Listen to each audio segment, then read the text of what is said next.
Social sciences کے تعاون سے وگیان بین المسالک مذہب و بین المذاہب ہم آہنگی کی اور وقت کی ضرورت کے ساتھ حاضر کرتا ہے۔ سامعین کرام، دنیا میں جب سے دنیا وجود میں آئی ہے اس میں زندگی گزارنے کا کوئی نہ کوئی طریقہ رہا ہے۔ مذاہب جو ہے بنیادی طور پر انسان کو انسانیت سمیت زندگی گزارنے کا طریقہ بتاتے ہیں، اور یہی وجہ ہے کہ جب اللہ تعالیٰ نے اسلام آیا تو اسلام کو مومنین کے لیے، مسلمانوں کے لیے سب سے زیادہ پسند کیا اور کہا یہ قیامت تک کے لیے ایک ایسا آپ کے لیے نصب العین بنا دیا گیا، ایک راستہ بنا دیا گیا کہ جس پر چل کر آپ اپنی زندگی گزار سکتے ہیں، اپنی زندگی کے مقاصد حاصل کر سکتے ہیں، اور اس کے بعد یہاں کی زندگی گزارنے کے بعد آخرت کی زندگی کو سنوار سکتے ہیں۔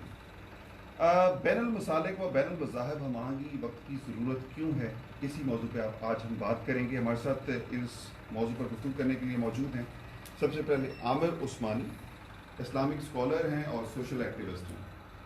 ان کے ساتھ تشریف رکھتے ہیں ڈاکٹر فیصل مہدی شہریاری، خطیب ہیں امام بارگاہ چہار گردہ معصومین، اور اس کے علاوہ ان کے ساتھ تشریف رکھتے ہیں آج مفتی شہزاد رضا صاحب ہیں، خطیب ہیں مدرسہ انوار القرآن کے۔ میں سب لوگوں کو خوش آمدید کہوں گا اور آپ سے ریکویسٹ ہی کروں گا کہ ہم جس ٹاپک کو، جس چیزوں کو کرنے جا رہے ہیں، خصوصی طور پر پاکستان جیسے معاشرے میں کہ جہاں پر ماضی میں کبھی انتہا پسندی رہی، لیکن اب انتہا پسندی کو چونکہ کم ہوتی جا رہی ہے، اور اس کے ساتھ ساتھ اب بین المسالک و بین المذاہب جو ہم آہنگی ہے وہ پاکستان میں وہ بہت زیادہ بڑھ رہی ہے، انٹرفیتھ ہارمنی سے وہ بہت زیادہ بڑھ رہی ہے، اور اس کے بڑھنے کا نتیجہ جو سب سے اہم ہے وہ یہ کہ ہم اس وقت جس سوسائٹی میں رہتے ہیں ہمیں اس سوسائٹی کو بہتر کرنے کے لیے ڈائلاگ یا گفتگو جو ہے اس کو جاری رکھنا ہوگا، مباحثے کو جاری رکھنا ہوگا، کیونکہ مسائل جو ہیں، مسائل مشکلات یا مسائل جو ہیں وہ گفتگو سے حل ہو سکتے ہیں، نہ کہ ہم کسی اور طریقے سے یا اپنی مرضی کسی دوسرے پر مسلط کر کے۔ وہ کہا جاتا ہے نا کہ اپنا دین چھوڑو نہ اور دوسرے کا چھیڑو نہ۔ تو یہ اگر ہم یہی سب لوگ اگر آپس میں جو فروئی مسائل ہیں ان سے ہٹ کے اگر دیکھیں تو میرا نہیں خیال کہ کوئی مسئلہ رہ جاتا ہے آپس میں بھائی چارے کا یا ایک محبت کا، ایک مودت کا کوئی سلسلہ ایسا نہیں ہے کہ جو نہ ہو سکے۔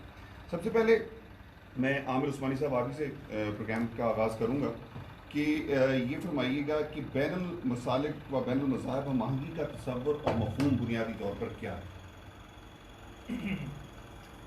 بسم اللہ الرحمن الرحیم، اللہم صلی علی سیدنا و مولانا محمد وعلی آل سیدنا و مولانا محمد وبارک وسلم۔ میاں صاحب بہت شکریہ آپ کا FM 93 کا، اور اسی کے ساتھ ساتھ Islamic research institute of social sciences کا بالخصوص، کہ جن کے توسط سے آج ہم اس پروگرام میں شریک ہیں، اور ایک انتہائی اہم موضوع پر، ایک معاشرتی جو اس وقت ہماری سوسائٹی اور سماج کا ایک اہم ٹاپک ہے، اس پر ہم آج یہاں بات کر رہے ہیں۔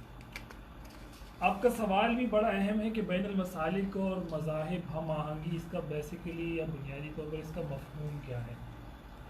تو اس حوالے سے گزارش یہ کروں گا کہ ہم جس معاشرے میں یا جس سوسائٹی میں رہتے ہیں یہاں بہت سارے مسالک کے لوگ رہتے ہیں۔ مسالک جمع ہے مسلک کی، اور مسلک یا مشرب اسے کہتے ہیں کہ جس کی ہم، میرا ایک مسلک فالو کرتے ہیں۔ اسی طرح مذاہب جمع ہے مذہب کی، اور مذہب جس طرح کہ اسلام مذہب ہے تو ہندوازم دوسرا مذہب ہے، عیسائیت تیسرا مذہب ہے، اس طرح بہت سارے مذاہب ہیں۔ تو ہمارے اس معاشرے میں چونکہ ڈائیورسٹی پائی جاتی ہے، تنوع ہے ایک قسم کا، تو ان تمام مسالک اور تمام مذاہب کے لوگوں کا آپس میں رہنا امن، بھائی چارگی کی فضا کے ساتھ، محبت، رواداری کے ساتھ، تمام تر اختلافات کے باوجود ایک دوسرے کے محبت اور احترام کے ساتھ، تو یہ بنیادی طور پر بین المسالک اور بین المذاہب ہم آہنگی کا مفہوم ہے۔ اچھا، بنیادی طور پر جو چیزیں ہم کہتے ہیں کہ اس کا مفہوم ہے، ہم سوسائٹی میں جتنی ہم آہنگی یا ہم خیالی کی طرف جائیں گے یا لوگوں کو ہم خیال بنانے کی کوشش کریں گے، ضروری نہیں ہے کہ ہر کوئی ہمارے خیال کو جو ہے اس کو فالو کرے یا انڈوز کرے۔ تو سوسائٹی میں اختلاف ہوتا ہے، اور ہر سوچ جو ہے وہ بدلتی ہے، لیکن اس سوچ کو اگر ہم انٹرفیتھ ہارمنی یا بین المذاہب یا بین المسالک ہم آہنگی کی طرف لے کے آئیں تو کیا بہتری ہو سکتی ہے؟ یقیناً بہت بہتری ہو سکتی ہے. اس حوالے سے میں امام مالک رحمہ اللہ کا ایک قول مجھے یاد آ رہا ہے کہ خلیفہ وقت نے ان سے درخواست کی ہمارے بڑوں کی آپ سوچ اور ان کا زاویہ نظر دیکھیں آپ کہ کتنی وسعت ذہنی تھی ان کے دماغوں میں. امام مالک سے خلیفہ وقت نے کہا کہ آپ کی جو کتاب ہے موطا امام مالک کے نام سے، اس سے جو ہے نا ہم جتنا ہماری خلافت کی عملداری کا جتنا جہاں جہاں تک ہماری خلافت ہے ان تمام علاقوں میں ہم آپ کی اس کتاب کو نافذ کر دیتے ہیں اور تمام لوگوں پر یہ لازم کر دیتے ہیں کہ اس ایریا میں اس سراؤنڈنگ میں رہنے والے تمام لوگ اس کتاب کی پیروی کریں گے. تو امام مالک نے بڑا خوبصورت جواب دیا انہیں، اور تاریخی جواب. انہوں نے کہا کہ نہیں، آپ ایسا بالکل نہیں کریں، یہ میری چاہت نہیں ہے، کیونکہ ہماری سراؤنڈنگ میں رہنے والے لوگ مختلف نظریات والے ہیں. انہوں نے اپنی بچپنے سے مختلف نظریات میں وہ پلے بڑے ہیں. اگر ہماری یہ چیز ان تک پہنچے گی اور ہم ان پر لازم کریں گے کہ آپ اس کی پیروی کریں تو بہت ممکن ہے کہ ان کے نظریات کو وہاں سے ٹھیس پہنچتی ہے. تو انہوں نے منع کیا خلیفہ وقت کو اس کام سے.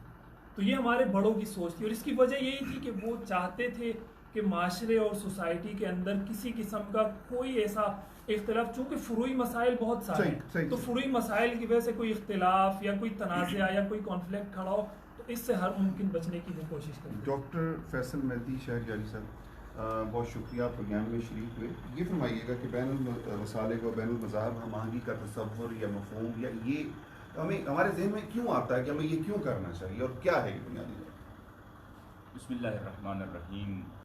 اور بالخصوص Islamic research institute of social sciences کا ان کے اشتراک سے پروگرام چل رہا ہے. تو بہت اہم موضوع کے ساتھ آج ہم گفتگو کر رہے ہیں، مذہبی اور مسلکی ہم آہنگی اور آج کے دور میں اس کی اہمیت کے حوالے سے. تو چونکہ اس کا جو تصور و مفہوم ہے برادر عامر عثمانی صاحب نے اچھی طریقے سے اس کو بیان بھی کیا ہے. میں یہ بیان کروں کہ چونکہ پاکستان کے اندر پاکستان ایک متنوع اور مختلف نسلی اور مسلکی مذہبی اور لسانی اعتبار سے منقسم معاشرے کے اندر ہم رہتے ہیں، اور اس سماج کے اندر مذہبی ہم آہنگی اور مسلکی ہم آہنگی بہت ضروری ہے پاکستان کی بقا اور سالمیت کے لیے. اور سب سے بڑھ کر سماجی ہم آہنگی کا آغاز بھی مسلکی اور مذہبی ہم آہنگی سے ہی شروع ہوتا ہے. اور اس کے لیے بنیادی طور پر اس کے جو مفہوم ہے وہ تصور ہے وہ یہ ہے کہ سب سے پہلی چیز وسعت قلبی پیدا کرنی چاہیے. جو بھی افراد مختلف سیکس و مسالک سے مربوط ہیں ان کے اندر وسعت قلبی ہو اور برداشت کا مادہ ہو، ایک دوسروں کو برداشت کریں. دوسرا جو ہے وہ شائستگی ہو. ہمارے ہاں اس مذہبی اور مذہبی ہم آہنگی مسلکی ہم آہنگی کو کے لیے جو سب سے بڑا چیلنج ہے وہ تکفیریت ہے. تکفیری مائنڈ سیٹ اور گستاخ کا کسی کو لیبل لگانا، کسی کو بدعتی کہنا، یہ ساری چیزیں چونکہ اس عمل کو روکنے کے لیے اس عمل کے اندر رکاوٹیں پیدا کرتی ہیں. اس کے برخلاف اگر ہم نے اس طرح کے جو افکار ہیں ان سے نمٹنا ہے تو اس کا طریقہ مثبت رویہ اپنائیں، مثبت طرز عمل اپنائیں، اور اس کے ذریعے سے مختلف جو ہے ہمارے مشترکات ہیں ان پہ ہم جمع ہو سکتے ہیں.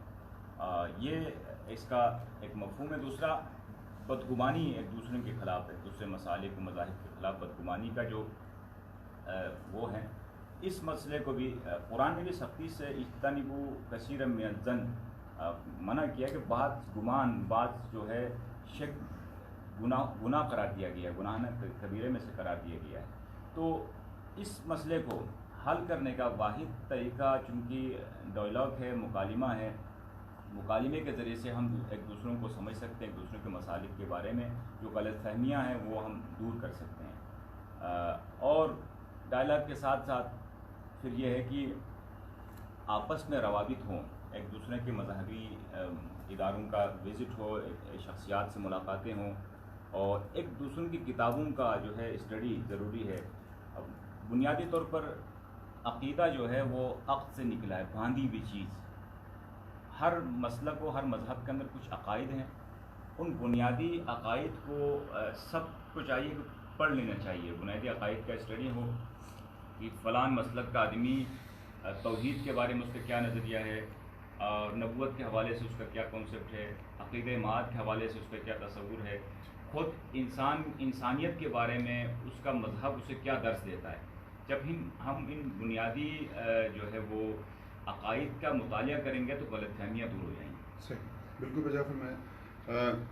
مفتی شہزاد رضا صاحب بہت شکریہ، آپ پروگرام میں تشریف لے گئے. یہ فرمائیے کہ ہم چونکہ بنیادی طور پہ ڈسکس کر رہے ہیں کہ جی ہم آہنگی کیسے بڑھ سکتی ہے، یہ جو انٹرفیتھ ہارمنی ہے، بین المذاہب بین المسالک ہارمنی جو ہے یا ہم آہنگی جو ہے اس کو کیسے بڑھ سکتے ہیں. تو بنیادی طور پر بین المذاہب اور بین المسالک ہم آہنگی کا تصور کیا ہے، اس کی اہمیت کیا ہے؟ بسم اللہ الرحمن الرحیم. مولا صلی وسلم دائما ابدا علی حبیبک خیر الخلق کلہم. جی بہت شکریہ بالخصوص FM 93 کا اور بالخصوص Islamic research institute of social science کا، جن کے توسل سے آج کے اس پروگرام میں ہمیں گفتگو کا موقع ملا ہے. ہماری جو گفتگو ہو رہی ہے بہت ہی اہم موضوع ہے، اور آپ نے جو سوال کیا وہ انتہائی اہمیت کا حامل. مجھ سے پہلے بھی عامر عثمانی صاحب اور ڈاکٹر صاحب بات کر چکے ہیں اسی مسئلے پر. لیکن بین المذاہب اور بین المسالک ہم آہنگی یہ وقت کی اہم ضرورت ہے. پاکستان ایک ایسا ملک ہے جہاں پر مختلف مذاہب سے تعلق رکھنے والے، مختلف مسالک سے تعلق رکھنے والے، مختلف قومیت سے تعلق رکھنے والے، مختلف زبانوں سے تعلق رکھنے والے افراد جو ہیں وہ اس ملک کے اندر موجود ہیں. تو بین المسالک اور بین المذاہب ہم آہنگی یہ وقت کی اہم ضرورت ہے. مذہب اور مسالک ان کے درمیان اختلاف یہ ایک فطری عمل ہے، اور اختلاف نہ ختم ہو سکتا ہے نہ اسے کبھی بھی ختم کیا جا سکتا ہے. ہم ان اختلافات کو فرقہ واریت میں ڈالنے کے بجائے اسے رحمت سمجھتے ہوئے اس سے اپنے بہت سارے مسائل جو ہے حل کر سکتے ہیں. ہمیں چاہیے کہ ہم جو مشترکات ہیں جس پر ابھی ڈاکٹر صاحب نے بات بھی کی ہے اس پر اتفاق کریں. جو اختلافی مسائل ہیں انہیں ڈسکس نہ کیا جائے. دوسروں کے اور جتنے بھی مذاہب ہیں ان کے نزدیک جو شخصیات جو مقدسات ہیں ان کا احترام کیا جائے، ان کی گفتگو کا، ان کی رائے کا احترام کیا جائے. نقطہ نظر مختلف ہونے کی بنا پر انسان کی رائے مختلف ہوتی ہے، تو جس کی رائے مختلف ہے اس کی اختلاف رائے جو ہے اس کے احترام کا مطلب یہ نہیں ہے کہ ہم اس کے دین پر ایمان لانے کی بات کر رہے ہیں یا اس کے نظریات کو قبول کرنے کی بات کر رہے ہیں یا اس کے عقیدے کو ماننے کی بات کر رہے ہیں. نہیں، ٹھیک ہے، آپ کا ایک نظریہ ہے، آپ کی ایک رائے ہے، میں اس کا احترام کرتے ہوئے اس کے مقابلے میں میرا جو نظریہ ہے، میرا اپنا جو موقف ہے، میرا اپنا جو عقیدہ ہے میں اسے بیان کر سکتا ہوں.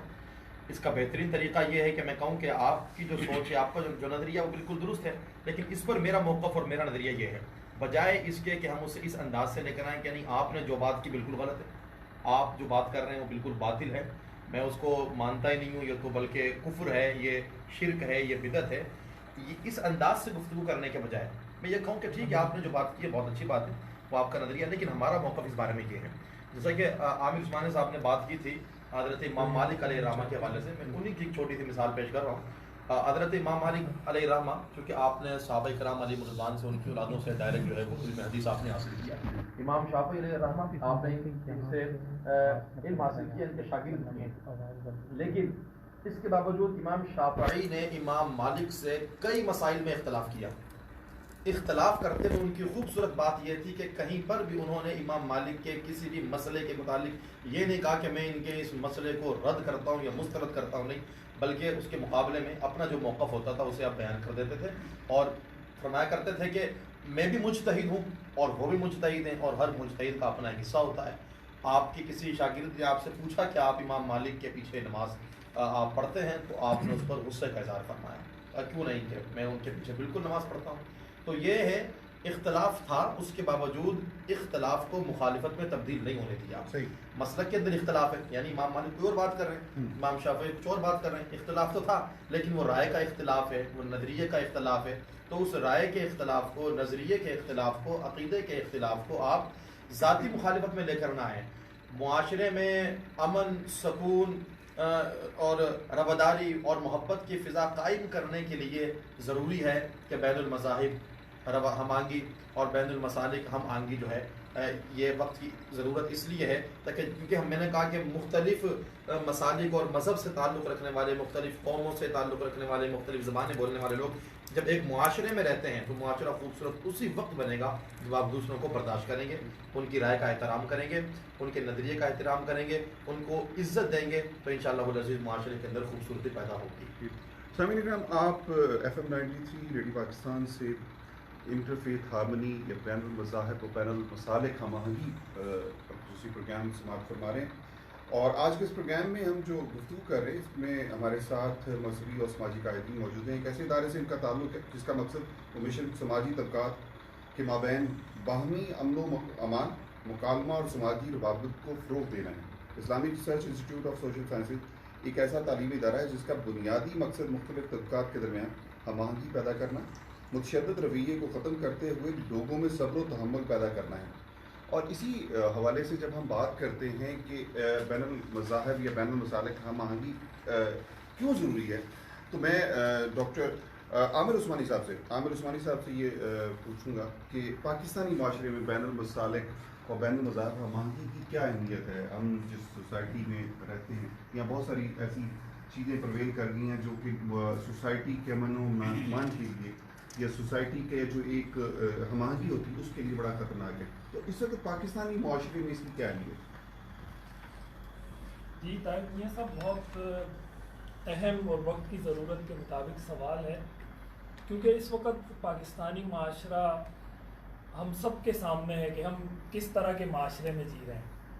یہاں پر آئے روز کسی پر جو ہے نا کوئی بھی لیبل لگا کے اسے سائڈ پہ کر دیا جاتا ہے۔ تو میرے خیال سے اس وقت بہت زیادہ ضرورت ہے مسلکی اور مذہبی ہم آہنگی کی، خصوصی طور پر پاکستانی سوسائٹی اور معاشرے میں۔ اور اس کی وجہ یہی ہے تاکہ یہ جو ایک قسم کی نفرت آمیز یہ جو رویے پیدا ہو چکے ہیں، جو نفرتیں ہمارے دلوں میں بھری جا چکی ہیں، ہمارے دل و دماغ میں جس قسم کی نفرتوں کو پروان چڑھایا جا رہا ہے، تو اس سے بچنے کے لیے بہت ضروری ہے کہ مسلکی ہم آہنگی اور مذہبی ہم آہنگی ہو۔ اس تمام صورتحال کو مد نظر رکھتے ہوئے مسلکی اور مذہبی ہم آہنگی کی ضرورت اور اہمیت ہم پاکستانی معاشرے میں بہت زیادہ محسوس کرتے ہیں۔ اور ایک دوسری وجہ یہ بھی ہے کیونکہ یہاں پر مکالمے کی فضا اس وقت نہیں ہے ہمارے اس معاشرے میں اس وقت جو فضا بن چکی ہے وہ مباحثے اور مناظرے کی فضا ہے۔ تو اس مباحثے اور مناظرے کی فضا کو ہم نے ختم کرنا ہے۔ وہ کسی شاعر نے کہا تھا نا کہ جب زبان پر تم سے تو آئے تو پھر خاک لطف گفتگو آئے۔ اس وقت ہماری زبانوں پر تو کا لفظ بہت زیادہ ہے، ہم نے اس تو کے لفظ کو ختم کر کے اس کو آپ پر لانا۔ جب ہم ایک دوسرے کو باہمی احترام دینا شروع کریں گے نا تو مجھے نہیں لگتا کہ ہم کسی بھی تنازع کسی کانفلکٹ کی طرف جا سکتے ہیں، بلکہ ہم بہت امن، احترام، محبت، رواداری کے ساتھ اس معاشرے میں جی سکتے ہیں۔ لیکن اگر یہی تو اور میں والا کانسیپٹ رہا اور یہی لہجے یہی رویے ہمارے رہے تو پھر نہیں لگتا کہ ہم کسی امن اور سکون کی فضا کی طرف جا سکیں گے۔ اس لیے بہت ضروری ہے کہ اسلامک ریسرچ اس وقت جو کام کر رہا ہے انٹرفیتھ ہارمنی پر یا بین المسالک اور مذاہب ہم آہنگی پر، تو اس طرح کے اور بھی ادارے وجود میں آنے چاہیے، اس طرح کے اور لوگ سامنے آنے چاہیے۔ اگر کام کر سکتے ہیں، نہیں کر سکتے تو اس طرح کے اداروں کو سپورٹ کرنا چاہیے۔ بالکل بجا فرمایا آپ نے، کیونکہ یہ اس وقت ہماری سوسائٹی، ہمارے معاشرے کا ایک المیہ ہے کہ جس میں ہم نے وہ جس طرح آپ نے کہا فرمایا کہ مباحثے کی طرف چلے گئے یا مناظرے کی طرف چلے گئے، کیونکہ ماضی میں اس کو بہت زیادہ فروغ دیا گیا مباحثے اور مناظرے کو، لیکن اب اس کو جو مکالمے کی طرف اگر آیا جائے تو زیادہ بہتر ہوگا۔ احتیاط اور صبر کا دامن جو ہے اگر ہم ہاتھ سے نہ چھوڑیں تو بنیادی جو چیزیں ہیں، بنیادی جو مسائل ہیں ان پر قابو پایا جا سکتا ہے اور ان کو ایک کنٹرول کے ساتھ جو ہے آگے آپ ان مسائل کو حل کر سکتے ہیں۔ ڈاکٹر فیصل مہدی شہریاری صاحب، آپ کا کیا رائے ہے کہ ہمیں ہمارے معاشرے میں اس کی انٹرفیتھ کی یا بین المذاہب بین المسالک ہمانگی کی کتنی اہمیت ہے ہمارے معاشرے میں؟ خصوصاً پاکستان بالخصوص کراچی کی بات کریں تو یہاں پر مختلف نسل، مختلف زبان بولنے والے، مختلف مذاہب و مسالک سے تعلق رکھنے والے انسان بستے ہیں ان کے درمیان بہت سی چیزیں مشترک ہیں، لیکن چونکہ اس وقت مذہب چونکہ انڈسٹری بن چکا ہے، اور جب انڈسٹری بن جاتا ہے تو اس میں اختلافات ہوتے ہیں، اس میں نفرتیں پیدا ہوتی ہیں. تو اس کے پیچھے اسباب چونکہ بین الاقوامی سطح پہ اسباب ہے. ویسٹرن کیپٹلزم براہ راست مذہبی معاملات کو، وہ کوئی بھی مذہب ہو، چونکہ یہاں پر مسلک و مذہب دو الگ الگ عنوانات ہیں. مسلک کے اندر ہم مسلمانوں کی جتنی مسالک ہیں، اور مذہب کے اندر پاکستان کے اندر دیکھیں کہ بدھ مت ہے، سکھ مت ہے، ہندو مت ہے، عیسائیت ہے، عیسائیت کے کئی مسالک ہیں. ان سب کو توڑنے کے پیچھے مغربی سرمایہ دارانہ نظام ہے، اور اس نے وہ نفوذ کیا ہے ہمارے مذہبی ریلیجیس اداروں کے اندر کہ وہ اب چونکہ وہ انڈسٹری بن گیا ہے، وہاں پر لڑائی جھگڑے آپ دیکھیں کہ بہت سے مذہبی اداروں کے اندر آپس میں لڑائیاں ہوتی ہیں.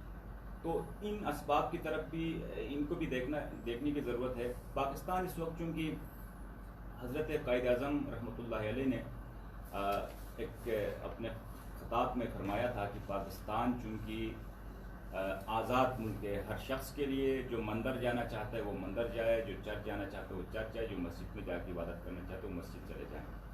یہ خوبصورت بیان ہے قائد محترم کی طرف سے. تو اس بیانیے کو سامنے رکھتے ہوئے ہم یہ سمجھتے ہیں کہ پاکستان کے اندر اس کی اہمیت پہلے سے زیادہ ضرورت ہے کہ مذہبی اور مسلکی ہم آہنگی کو فروغ دیں. عامر اسماعیلی صاحب نے جہاں تک گزارش بات کی، چونکہ مکالمے کو سمجھ لیں کہ اس پہ 2% بھی کام نہیں ہوا ہے. جی، مناظرے پہ ایک عرصے تک مناظرہ ہوتا رہا، مباحثے ہوتے رہیں، اور اس مناظرے کے اندر یہ ہے کہ دوسرے کو شکست دینا، دوسرے کو ناکام کرنا، اس کے دلائل کو رد کرنا، یہ مراد ہوتا ہے. مکالمے کے اندر اس کی رائے کو سننا، مکالمے سے غلط فہمیاں دور ہو جاتی ہیں. ہمارے ہاں پاکستان کے اندر ہم ایک دوسرے سے غلط فہمیوں کے شکار ہیں، ایک دوسروں کے بارے میں مثبت سوچ نہیں رکھتے ہیں. لہذا یہ جو ہے مکالمہ بین المسالک و بین المذاہب کی بھی ضرورت ہے، اور اسی طرح سے اتحاد پہلے مسلکی اتحاد ہو، مسلکی طور پر اتحاد ہو کہ جتنے بھی مسالک ہیں جن کی کچھ چند چیزیں مشترک ہے، مثلا عقیدہ توحید مشترک ہے، قرآن پہ عقیدہ مشترک ہے، کعبۃ اللہ کی طرف رخ کر کے سب نماز پڑھتے ہیں. پھر اس کے بعد پھر مذہب کی باری آتی ہے. پاکستان کے اندر کئی مذاہب کے رہنے والے موجود ہیں. الحمدللہ بہت کم مقامات پر ایسے جزوی کئی شکایات ہیں، ورنہ پاکستان کے اندر اقلیتوں کے لیے اچھا ماحول ہے دوسرے ممالک کی نسبت. بالخصوص میں انڈیا کی بات کروں، بھارت کی بات کروں، وہاں پر اقلیتوں کے ساتھ جو ناروا سلوک ہوتا ہے اس کے برخلاف پاکستان کے اندر اقلیتوں کو تحفظ حاصل ہے. حضرت قائد اعظم رحمۃ اللہ علیہ ان کے ساتھیوں نے پاکستان کے جھنڈے کا ایک حصہ، سفید حصہ، یہ اقلیتوں کے لیے ان کی نشانی ہے، امن کی نشانی ہے، محبت کی نشانی ہے. میں کہوں گا کہ عالمی ادارے چونکہ بھارت کے اس نسل پرستانہ اقدامات کا نوٹس لیں، اور وہاں پر جو جس طرح اقلیتوں کے ساتھ جو زیادتیاں ہوتی ہیں ان کا نوٹس لیں. ڈاکٹر فیصل، اقلیتیں وہاں کی جو ہندوؤں کی اپنی نچلی ذاتیں ہیں ان کے ساتھ بھی بہت برا سلوک ہو رہا ہے کہ وہاں شودر جن کو کہا جاتا تھا آج کل وہ دلت کہلاتے ہیں. تو ان کا عالم یہ ہے کہ وہ بھی وہاں پر زیادہ تر میجورٹی جو ہے وہ مسلم ہو رہی ہے. انہیں جب پتہ چلتا ہے کہ اسلام اتنا ایک وسعت قلبی ہے اسلام میں، اور اسلام میں انسانیت کا درس ملتا ہے، انسان کو انسان سمجھا جاتا ہے، کم یا رتبہ نہیں ہوتا، تو اس لیے وہاں پر بہت زیادہ تیزی کے ساتھ اسلام بھی پھیل رہا ہے. اور یہ بنیادی چیزیں ہیں جن کی وجہ سے شاید ہندوستان کا جو ایک سیکولر یا ایک مثبت چہرہ تھا وہ شاید ختم ہو گیا، جو انتہا پسندی کی نظر ہو گیا. ایک چیز جو سب سے اہم ہے، میں مفتی شہزاد رضا صاحب آپ سے، کہ ہم اس معاشرے میں جہاں رہتے ہیں، جہاں پر انہوں نے گفتگو بات کی ڈاکٹر فیصل صاحب نے، کہ ہمیں سب بنیادی طور پر سب سے پہلے بین المسلمین ہم آہنگی جو ہے نا، اتحاد بین المسلمین، اس کو فروغ دینا ہوگا. جب اتحاد بین المسلمین فروغ پائے گا تو ڈیفینیٹلی اتحاد بین المذاہب جو ہے وہ بھی فروغ پائے گا. تو کیا سمجھتے ہیں کہ پاکستانی معاشرے میں اتحاد، جس کی جو بین المسالک اور بین المذاہب ہم آہنگی ہے، اس کی اہمیت کو آپ کیسے دیکھتے ہیں؟ انتہائی اہم سوال آپ نے کیا ہے ڈاکٹر صاحب کی گفتگو سے. یہ جو آپ نے بات کی ڈاکٹر صاحب نے بھی کہ بین المذاہب ہم آہنگی سے پہلے پاکستان میں بین المسالک ہم آہنگی کی فضا جو ہے اسے قائم کر دیا جائے بہتر ہوگا. ابھی کچھ دنوں پہلے ہمارے پاکستان کے جو وزیر مذہبی امور ہیں پیر نور اللہ قادری صاحب، ان کی گفتگو ہم ایک کانفرنس میں سن رہے تھے، تو وہ یہ کہہ رہے تھے کہ پاکستان میں بین المذاہب ہم آہنگی یہ اتنی مشکل نہیں ہے کہ جتنی بین المسالک ہم آہنگی اس کو قائم کرنا اتنا مشکل ہے کہ ہم آپس میں جو ہے نا وہ متحد نہ ہوئے ہیں نہ ہونا چاہتے ہیں. حالانکہ قرآن مجید فرقان حمید نے بار بار اتحاد اور اتفاق کا درس دیا ہے. ان الذین فرقوا دینہم وکانوا شیعا لست منہم فی شیء انما امرهم الی اللہ واعتصموا بحبل اللہ جمیعا ولا تفرقوا. قرآن کہہ رہا ہے کہ جب تم آپس کے اختلاف میں پڑ جاؤ گے تو تمہاری طاقت کمزور ہو جائے گی. آج مسلمان جو پوری دنیا کے اندر کمزور ہیں، پوری دنیا میں اس وقت جو ہے نا وہ دنیا عالمی سطح پر جو ہے نا دو ہی قومیں ہیں، ایک مسلم اور ایک نان مسلم. کہیں پر بھی کوئی دہشت گردی کا واقعہ پیش آ جائے تو نان مسلم ایک طرف کھڑے جاتے ہیں اور اس دہشت گردی کے واقعے کو مسلمانوں کے ساتھ جوڑ دیا جاتا ہے. اور دہشت اور پھر نان مسلم علاقوں میں جہاں بھی مسلمانوں کا نام لیا جاتا ہے تو اس کے ساتھ جو ہے نا ایک خوف کی فضا ان کے اندر جو ہے نا فوراً پیدا ہو جاتی ہے کہ اس دہشت گردی کو مسلمانوں کے ساتھ جوڑ. بنیادی طور پہ اپنا مفتی صاحب دہشت گردی کا تو کوئی مذہب نہیں ہے. دہشت گرد کسی بھی مذہب سے، جب امریکہ میں یورپ میں کچھ دہشت گردی کے واقعات ہوتے ہیں تو وہاں پر وہ جو دہشت گرد ہوتا ہے اس کو وہ یا تو وہ سائیکولوجیکل پیشنٹ بتا دیتے ہیں کہ جی یہ تو مریض ہے، نفسیاتی مریض ہے، اور اس کی دہشت گردی کی طرف نہیں آتے. ٹھیک ہے نا. تو ہمیں چونکہ یہ بنیادی طور پر ہمارا مقصد یا جو اس وقت ہماری سوچ ہے وہ ہے کہ ہم نے آپس میں ہماری جو سوسائٹی ہے اس میں اس کی اہمیت کیا ہے، ہم نے اس کو کیسے اجاگر کرنا ہے. اگر اس کی طرف ہم آتے ہیں تو عالمی اگر اس تناظر میں دیکھیں جہاں مسلم اور اینٹی مسلم فورسز جو ہیں وہ کام کر رہی ہیں، اور زیادہ تر اینٹی مسلم فورسز جو ہیں وہی اس پروپیگنڈے کے ذریعے اس کو سارا نیگیٹو کر رہے ہیں. ٹھیک ہے. ہمیں ضرورت اس بات کی ہے کہ ہم نے جو ان کا یہ مائنڈ سیٹ اس کو تبدیل کرنے کی ضرورت ہے نا. ہم اپنے عمل سے اسے چینج کریں گے. یہ اسی بنیاد پر میں نے یہ بات کی ہے کہ جب ہم یہ بات کر رہے ہیں کہ بین المذاہب ہم آہنگی ہمارے درمیان ہمارے ملک میں بآسانی قائم ہو جائے گی، لیکن بین المسالک ہم آہنگی قائم کرنے کی تھوڑا مشکل ہے. اس لیے کہ ہم اپنے آپ کو بدلنے کے لیے تبدیل کرنے کے لیے تیار نہیں ہیں. ہمارے اندر قوت برداشت جو ہے وہ ختم ہو چکی ہے. ایک دوسرے کی طرف سے رائے کا احترام ہمارے اندر بالکل نہیں رہا. ہم ایک دوسرے کو قبول کرنے کے لیے تیار نہیں ہیں، ماننے کے لیے تیار نہیں ہیں. حالانکہ قرآن مجید کا، احادیث طیبہ کا، رسول اکرم صلی اللہ علیہ وسلم کا، بلکہ جیسا آپ نے بات کی ہر مذہب جو ہے وہ اپنے ماننے والوں کو امن، محبت اور پیار کا درس دیتا ہے. انسانیت کا درس بھی ہر مذہب سے ملتا ہے، امن کا درس بھی ہر مذہب سے ملتا ہے، محبت کا درس بھی ہر مذہب ہی سے مل رہا ہے. لیکن ہر مذہب کے اندر کچھ لوگ، ہر مذہب کے اندر اور ہر مسلک کے اندر جو ہے فرقہ واریت جیسا کی طرح کا ذہن رکھنے والے لوگ جو ہیں وہ موجود ہیں. ضرورت اس عمر کی ہے کہ ہم اپنی صفوں سے انہیں باہر نکالیں اور بین المذاہب ہم آہنگی، بین المسالک ہم آہنگی کی کوششوں کے لیے، جس طرح Islamic research institute of social science جو ہے وہ سیمینارز منعقد کر رہی ہے. انہوں نے ہر سطح پر سیاسی، سماجی، مذہبی قائدین کو جمع کر کے پہلے ان کی تربیت، لیکن ہمیں بھی بلایا گیا اور ہمیں سمجھایا گیا. جو ہمارا ذہن پہلے کچھ اور تھا آج وہ نہیں ہے. آج ہم اس سطح پر نہیں کھڑے. آج جب ہم گفتگو کرتے ہیں تو ہم لوگوں کو سمجھاتے ہیں کہ اختلافی بات کرنے سے بہتر یہ ہے کہ جو ہمارے درمیان متفقہ باتیں ہیں ان پر گفتگو کی جائے، امن کی بات کی جائے، محبت کی بات کی جائے، تعلق قائم رکھنے کی بات کی جائے. ہمارا معاشرہ کس طرح حسین بنے گا، ہماری سوسائٹی کس طرح اچھی ہوگی، ہم کس طرح ایک دوسرے کے قریب ہوں گے، ہمارے دلوں میں جو نفرتیں ہیں یہ کس طرح ختم ہوں گی، ہمارے اندر جو ایک دوسرے کے لیے دشمنی پیدا ہو چکی ہے وہ کس طرح ختم ہوگی. بنیادی کچھ اصول ہیں وہ ہمیں اپنانے ہوں گے. اچھا میں یہاں پہ مصطفیٰ آپ کو قطع کلامی کی معافی چاہوں گا.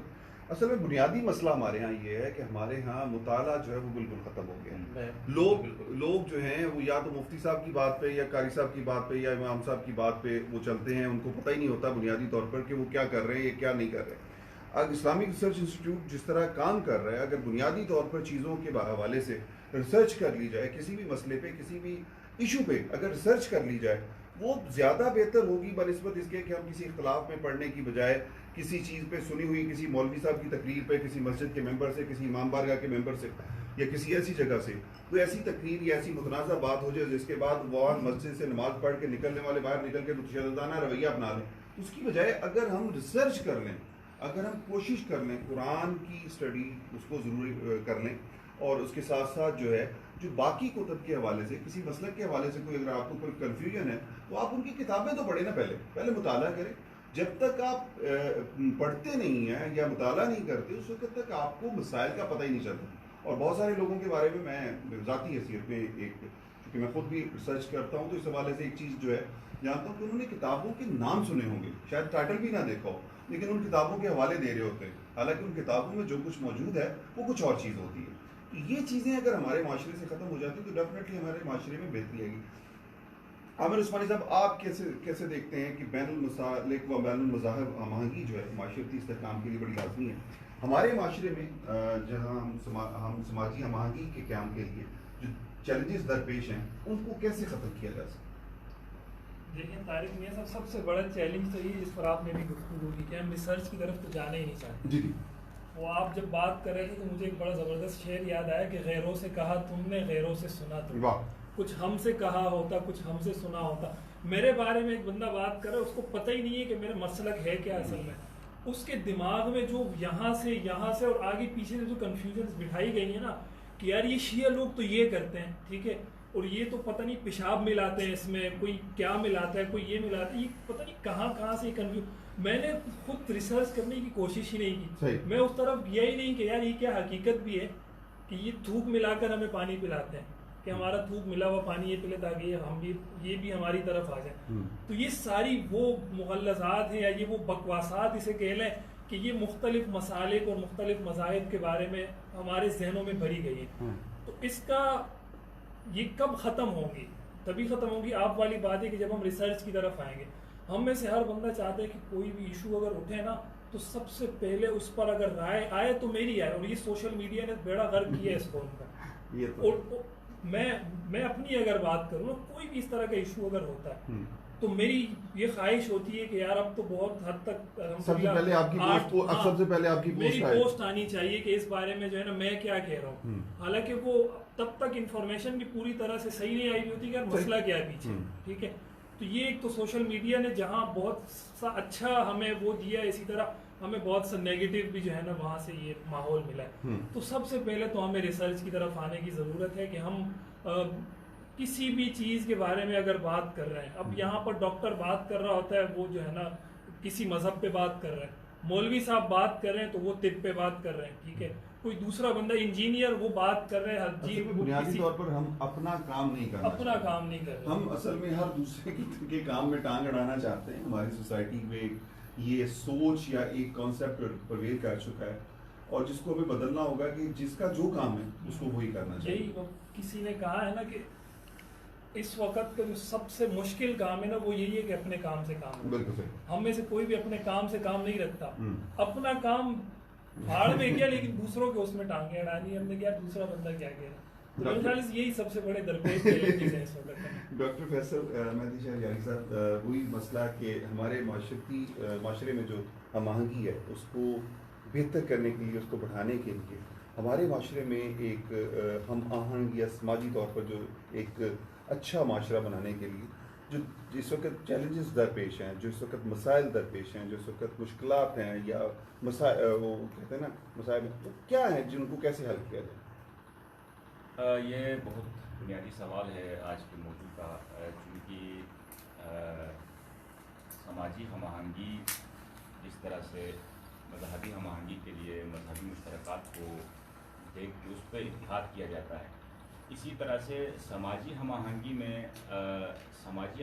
جو فطری مشترکات ہے ایک انسان کے دوسرے انسان کے ساتھ، جیسے محبت ہے، سچائی ہے، وفاداری ہے، اور اسی طرح سے غیرت ہے، حمیت ہے، احترام انسانیت ہے، یہ وہ ویلیوز ہیں، یہ وہ فطری مشترکات ہے جن پہ پورا عالم انسانیت متحد ہو سکتا ہے، اور یہ ہر انسان کی ضرورت ہے. مثلا میں بحیثیت انسان اپنے لیے کوئی چیز پسند کرتا ہوں، کوئی قانون پسند کرتا ہوں، تو بحیثیت انسان یہ میرے فطری تقاضا ہے، تو یہی قانون، یہی سوچ، یہی اچھی چیزیں، یہی فطری مشترکات دوسرے انسان کے لیے بھی ضروری ہے.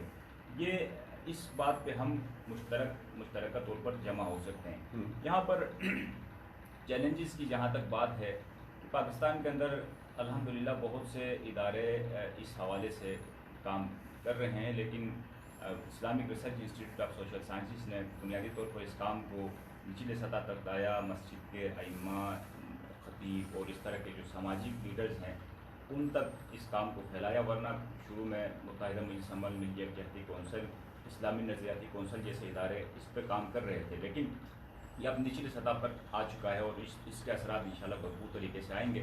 یہاں پر ابھی بہت قوانین بنے ہیں پاکستان کے اندر، خصوصاً مقدس شخصیات کی توہین کے حوالے سے پاکستان کے اندر قانون موجود ہے.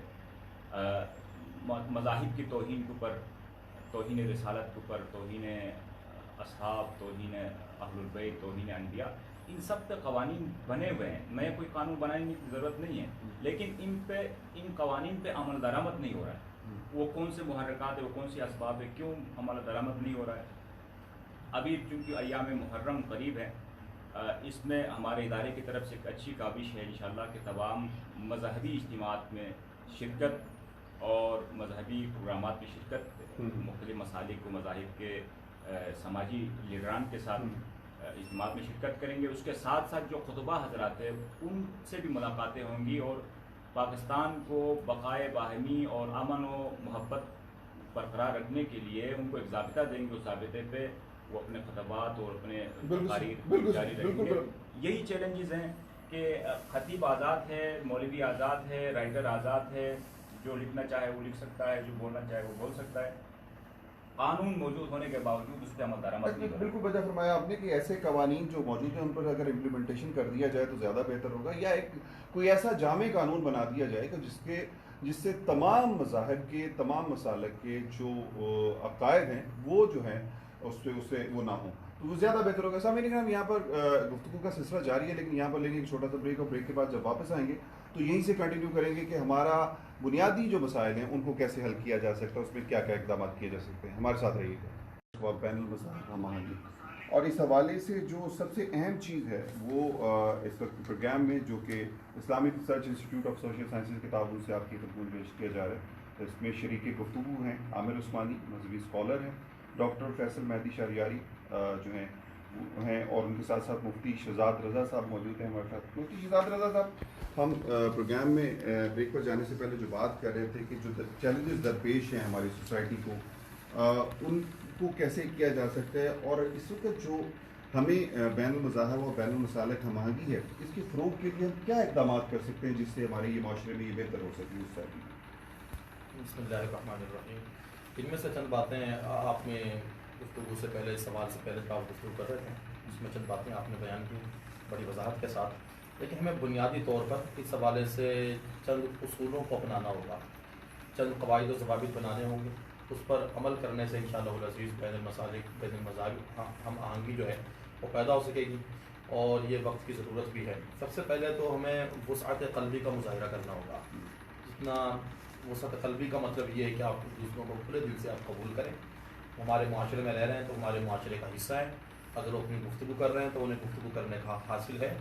تو مذہب کی وجہ سے، یا مسلک کے میں اختلاف ہونے کی وجہ سے، یا زبان مختلف ہونے کی وجہ سے، یا قوم یا قبیلہ مختلف ہونے کی وجہ سے ہم ان سے دشمنی یا ان کے لیے اپنے دل کے اندر نفرت، نہ اس کی اسلام ہمیں اجازت دیتا ہے، نہ قرآن اجازت دیتا ہے، نہ اللہ کا رسول ہمیں اس بات کی اجازت دیتا ہے. محبت کا درس دیا گیا. خود رسول پاک صلی اللہ علیہ وسلم کے کئی ایسے خطوط ہیں، کئی ایسے معاہدے ہیں جو آپ نے یہود و نصارہ سے کیے، جو آپ کے ساتھ رہتے بھی تھے، اور ضرورت کے وقت ان سے مدد بھی لی گئی اور ان کی مدد بھی کی گئی. یہ تمام باتیں ہمارے سامنے موجود ہیں. وسعت قلبی دیکھیں، میں یہاں پر ایک چھوٹی سی مثال ہمارے اسلاف سے پیش کرنے لگا ہوں. مباحثے اور مکالمے کی جو بات کر رہے تھے عامر عثمانی صاحب، کہ یونس بن عبدالعلا جو ہے ایک شاگرد ہیں امام شافعی کے. ان کا یہ کہتے ہیں کہ میں نے اپنی زندگی کے اندر امام شافعی سے زیادہ ذہین اور عقل مند انسان نہیں دیکھا.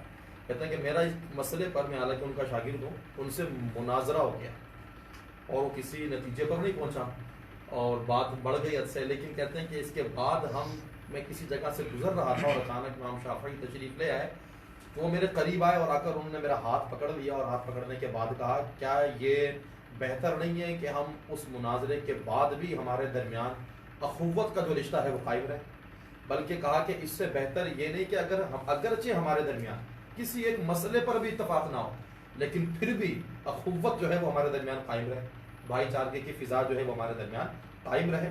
آپ کا نظریہ مختلف ہے تو اس سے عقیدہ مختلف ہے، اس سے جو اخوت کا جو رشتہ ہے تو اسلام نے قائم کیا ہے۔ اس کے بعد وسعت قلبی کے بعد بدگمانی، جیسا کہ آپ بات کر رہے تھے، عامر عثمانی صاحب نے بھی اس پر بات کی کہ ہم کچھ سوچتے نہیں ہیں، جس نے جو بات کر دی تو اس پر اپنے کمنٹس دینا اور اپنی پوسٹ ڈالنا اس کو اپنا اولین فریضہ سمجھتے ہیں، نماز سے ہی بڑا فرض سمجھتے ہیں اسے کے لیے۔ قرآن مجید نے بھی اس پر کہا نا کہ یا ایھا الذین آمنوا اجتنبوا کثیرا من الظن، ڈاکٹر صاحب نے پہلے آیت تلاوت کی۔ اس چیز سے تو ہمیں اسلام بھی روکتا ہے کہ بدگمانی پیدا نہ کرو اور ان چیزوں سے اپنے آپ کو بچاؤ۔ جس نے کوئی بات ہمارے درمیان اکثر جو مطلب انتشار ہے، جو اختلاف ہے، وہ بدگمانیوں پر بھی مبنی ہے۔ ہم جانتے ہی نہیں ہیں کہ ہم نے سوچا ہی نہیں کہ نظریہ کیا ہے، اس کی سوچ کیا ہے، اس کی سمجھ کیا ہے۔ میرے بارے میں لوگ اپنا نظریہ قائم کر لیتے ہیں، میرے بارے میں لوگ اپنی ایک نئی سوچ بنا کر اس پر ایک بہت بڑی عمارت کھڑی کر دیتے ہیں کہ اس شخص کے نظریات یہ ہیں، اس کا عقیدہ یہ ہے، اس کا مسلک یہ ہے، اس کے اخلاق یہ ہیں، اور جبکہ میرا ان چیزوں سے دور دور تک کوئی تعلق ہی نہیں ہوتا۔ ہمارے معاشرے کے اندر لوگوں کے 90% جو اختلافات ہیں وہ غلط فہمی کی بنیاد پر ہیں۔ ہم دوسرے سے جب بیٹھتے ہیں ان کے ساتھ مناظرہ اور مباحثے کو چھوڑ کر جب مکالمہ ہوتا ہے، اس کی ضرورت اس لیے ہوتی ہے جب گفت و شنید ہوتی ہے تو پتہ چلتا ہے کہ نہیں، میرے ذہن میں ان کے بارے میں جو نظریات تھے، جو خیالات ہیں، وہ تو بالکل ہم ان کو ایسا نہیں پاتے، ان کے تو نظریات بھی کچھ اور ہیں، ان کے معاملات بھی کچھ اور ہیں۔ اکثر ایسا ہوتا ہے کہ دو ایسی جماعتیں یا دو ایسے افراد جو ایک دوسرے کے مخالف ہوتے ہیں، لیکن جیسے ہی ان کے درمیان مکالمہ ہوتا ہے تو وہ مخالفت ان کی محبت میں تبدیل ہو جاتی ہے۔ صحیح۔ میں چاہوں گا کہ عامر عثمانی صاحب وقت کی کمی بھی ہے اور ذرا مختصر سے بتائیے گا کہ بین المذاہب جو بین المسالک ہماہنگی کے فروغ کے لیے ہم کیا اقدامات کر سکتے ہیں، ہم اس کو کس طرح آگے بڑھا سکتے ہیں بطور ایک سماجی قائد، آپ سماجی ہماہنگی کے لیے کیا کردار ادا کر سکتے ہیں؟ دیکھیں سر، اس حوالے سے اہم بات وہی آ جاتی ہے کہ ہم اقدامات کیا کر سکتے ہیں۔ سب سے پہلے ہم نے اپنے معاشرے میں مکالمے کو فروغ دینا ہے۔ اس وقت جو سب سے بڑی ضرورت ہے وہ یہی ہے کہ ہم مکالمے کو فروغ دیں، میں آپ کی سنوں، آپ میری سنیں۔ وہ جون ایلیا نے کہا تھا نا کہ ایک ہی حادثہ تو ہے، اور وہ یہ کہ آج تک بات نہیں کہی گئی، بات نہیں سنی گئی۔ ہم نہ بات کہتے ہیں نہ سنتے ہیں، بلکہ مار دھاڑ پہ آ جاتے ہیں۔ اور دوسرے کے بارے میں جو نظریہ، اس پر بھی کسی نے کہا تھا کہ سب اپنے نظریے پاس رکھو، ہم اپنا نظریہ رکھتے ہیں، تو ہر بندہ اپنا نظریہ، اپنا عقیدہ اپنا پاس رکھے، دوسرے کا احترام کرے۔ یہاں جو ہم بیٹھے نا، دیکھیں بین المسالک، بین المذاہب، ہم آہنگی یا اس پر بات کرنے کا ہرگز یہ مقصد نہیں ہے کہ ہم کوئی 5واں مسلک کھڑا کرنے جا رہے ہیں یا ہم کوئی تیسرا مذہب کھڑا کرنے جا رہے ہیں۔ ہم کہہ رہے ہیں آپ تمام لوگ اپنے نظریات پر رہیں، اپنے مذاہب پر، اپنے عقائد پر رہیں، ہم اپنے نظریات، اپنے عقائد پر رہیں، لیکن ہم ایک دوسرے سے اگر بات کریں، ایک دوسرے کے عقائد کے بارے میں اگر بات کریں۔ ہاں، ایک چیز میں شروع سے اب تک کے تمام پروگراموں میں ایک بات ضرور کرتا آ رہا ہوں کہ دیکھیں مقدس شخصیات کو نہ چھیڑیں۔ میں آپ کی مقدس شخصیات میں سے کسی کو نہیں چھیڑوں گا، آپ یہاں نہیں چھیڑیں گے۔ اگر اس طرف آپ آئیں گے نا، یہ والی حد آپ کراس کریں گے، یہ لائن، اس سے آپ آگے جائیں گے تو پھر یہاں پر مسائل کھڑے ہونے شروع ہو جائیں گے۔ کیونکہ میری مقدس شخصیات میرے لیے مقدس ہیں، ان کا میں احترام کرتا ہوں، میرے دل میں ان کے لیے ایک عقیدت ہے، اور آپ کی آپ کے لیے اگر یہ لائن کوئی کراس کرتا ہے۔ مجھے یہاں پہ یاد آ رہا ہے کہ نبی کریم صلی اللہ علیہ وسلم کا ایک فرمان ہے جس کا مفہوم کچھ یوں ہے کہ اپنے والدین کو گالی مت دو۔ کہا کہ بات کون ان کا بدبخت جو اپنے والدین کو گالی دے گا؟ فرمایا کہ جو آپ کسی کے والدین کو گالی دیتے ہیں بنیادی طور پر وہ آپ کو ہی واپس آتی ہے، اپنے والدین کے لیے آتی ہے۔ تو بنیادی طور پر تو یہی ہونا چاہیے کہ جو تمام مقدس شخصیات ہیں، وہ انبیاء کرام ہیں، وہ رسول اللہ صلی اللہ علیہ وسلم کی ذات ہے، پھر اس کے بعد صحابہ کرام ہیں، اہل بیت ہیں، اور جو اولیاء کرام ہیں، ان سب کو، ان کو مقدس ہیں تو مقدس ہے، پھر ان کا احترام کیا جانا چاہیے اور ہر مسلک میں ہونا چاہیے تاکہ یہ کنفیوژن نہیں کریٹ نہ ہو۔ میں چاہوں گا ڈاکٹر فیصل مہدی، آپ شہریاری صاحب کیا کہیں گے، کیا اقدامات کیے جا سکتے ہیں ہم آہنگی کے لیے، اور بینگ ایک جو سماجی لیڈر یا سماجی قائد یا مذہبی لیڈر کی حیثیت سے آپ کیا کردار ادا کر سکتے ہیں؟ میں چونکہ بحیثیت مسلمان صرف 3 باتیں کروں گا۔ اسلام کا مکمل خلاصہ اور مکمل جو ہے اس کا خلاصہ یہ ہے کہ وہ 3 حصوں پر مشتمل ہے۔ اسلام میں کچھ عقائد ہیں، کچھ نظریات ہیں اور اسلام میں کچھ اعمال و افعال ہیں جس میں عبادتیں ہیں، نمازیں ہیں، روزے ہیں، حج ہے، اور تیسرا اسلام کا جو تیسرا حصہ ہے وہ اخلاقیات کہلاتا ہے۔ یہ جو تیسرا حصہ ہے وہ عقیدہ اور عمل کے اشتراک سے وجود میں آتا ہے۔ صحیح۔ عقیدہ اور عمل کا جو نتیجہ ہے، رزلٹ ہے، اسے اخلاقیات کہا جاتا ہے۔ صحیح۔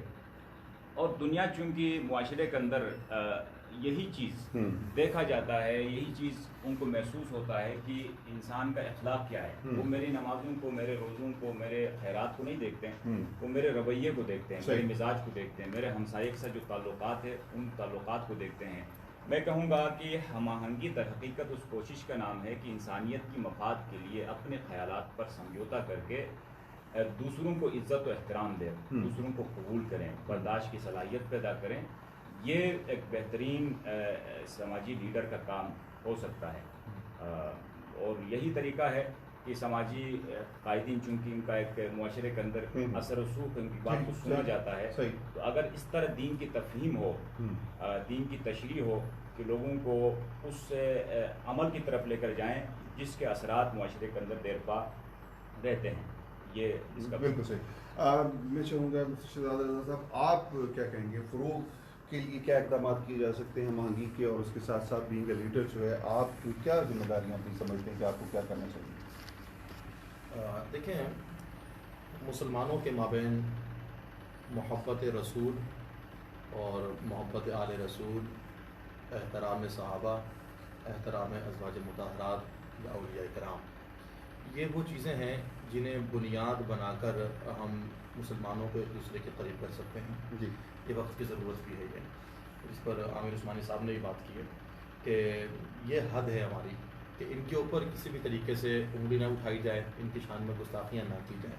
اچھا، بین المسالک اور بین المذاہب ہم آہنگی کا ایک بہت بڑا فیصلہ قرآن مجید نے بھی کیا ہے۔ سورہ کافرون میں کہا لکم دینکم ولی دین، بات ختم کر دی۔ صحیح۔ اچھا، میں چاہوں گا کہ پروگرام کا وقت ختم ہوا چاہتا ہے، تو شہزاد رضا صاحب بہت مختصر کیا میسیج دیں گے قوم کو، کیا میسیج دیں گے آپ اس وقت ہمارے سامعین؟